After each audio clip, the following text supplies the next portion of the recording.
Hey, let's talk a little bit about context and hindsight and the way those two things kind of interact.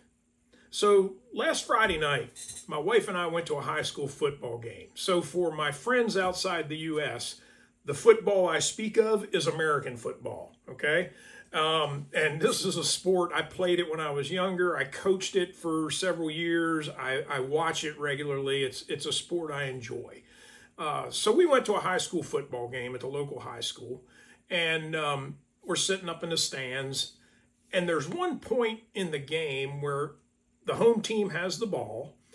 A receiver goes down the field, turns back towards the quarterback, catches a pass, turns to his left, and runs right into three tacklers. Gets tackled immediately.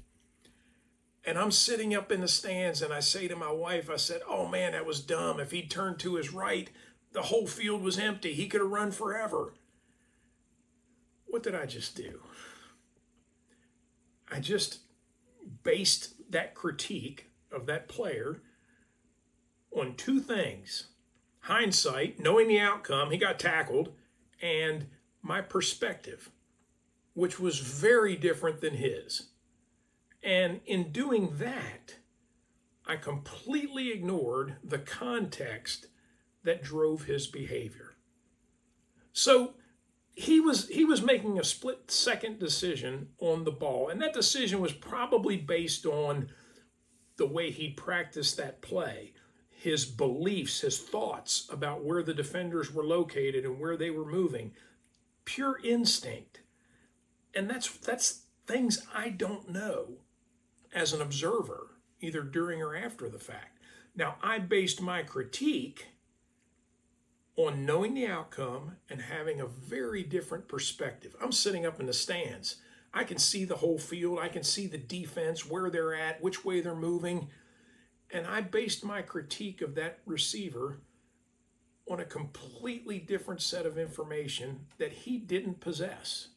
And I completely ignored the conditions that drove his behavior, that drove his decision making. That's context, right?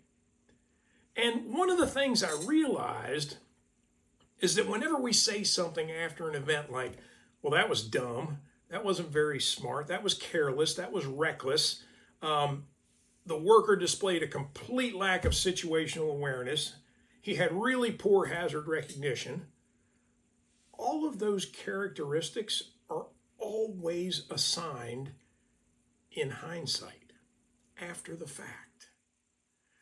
If we had seen the same worker do the same thing successfully, we probably would not have assigned the same characteristic. We assign that characteristic, dumb, reckless, careless, lack of situational awareness, lack of hazard recognition. We assign that once we knew the outcome of the event.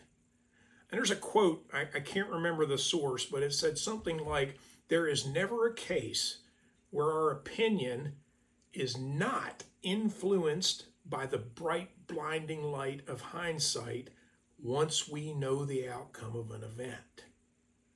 So once we know the outcome of an event, we forget all about context that drove that worker's behavior.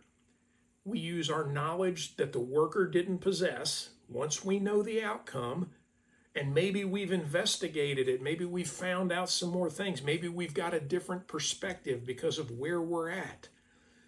And we use that information that the worker did not possess and the bright light of hindsight, once we know the outcome of the event, to assign those critiques to the worker.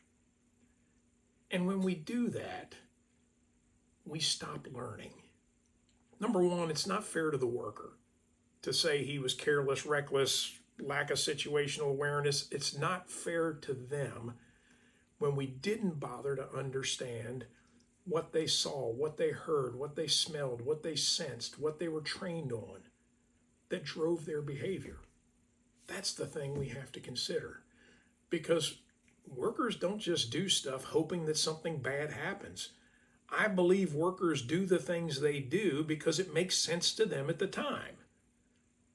We need to understand What were the conditions that the worker was experiencing that made that action make sense to them at the time? Those conditions, that's context. And that's what we need to address. Not focus on the worker's behavior, not assign dumb, stupid, lazy, reckless, careless. Try to understand the context that drove the behavior. That's how we learn and improve. That's how we identify things we can change to create better conditions for the next worker that finds themselves in that position. Context influences behavior. So if we want to learn to improve, we've got to kind of try as hard as we can to turn off that bright light of hindsight and ask the worker, hey, tell me how that happened. What was going on that led to that? How did I put you in a situation where you felt that was the thing you needed to do? That's how we start to understand context, okay? Because hindsight is a really tricky beast. It blinds us to context. Context drives behavior. Understanding the conditions that the worker was experiencing gives us something that we can work on rather than just focusing on behavior once we know the outcome. Thanks.